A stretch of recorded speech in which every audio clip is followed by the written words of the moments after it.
دابا زياش جابوا امين. واش كاين شي واحد غيقول زياش لا؟ كاين حق المدرب يقدر يقول زياش لا. علاش؟ هذا هو المشكل. علاش ما نقولش زياش لا؟ علاش ما نقولش زياش لا؟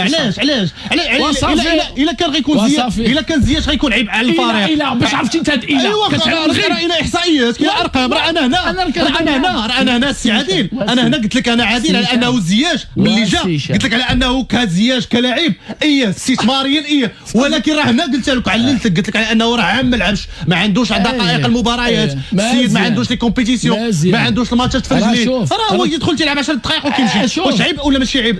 شوف عيب في الاول فاش جا راه حتى واحد ما كان كيقول غيكون عيب. لا انا قلتها.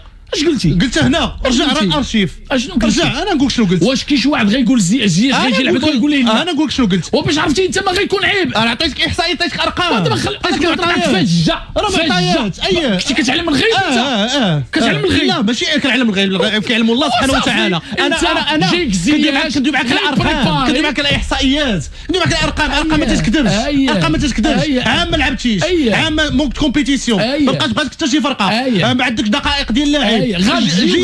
ما غاديش تكون مزيان، صعيب تكون مزيان. تقدر تكون واحد 30 دقيقه بواحد الماتش. اي ربي باش كيجي هذاك النهار مع الجيش قلتي لي زياش واعر شو التشيره. فين عاوتاني قلتها لك؟ فين عاوتاني؟ راه قلت لك واعر حيت تشير بالكور ضرب لا فراب جابك كتشخر. نقول لك مزيان اش نقول لك؟ راه نقول لك هذاك الشيء كتشوف عينيا. ابوك داك الشيء كتشوف عينيا.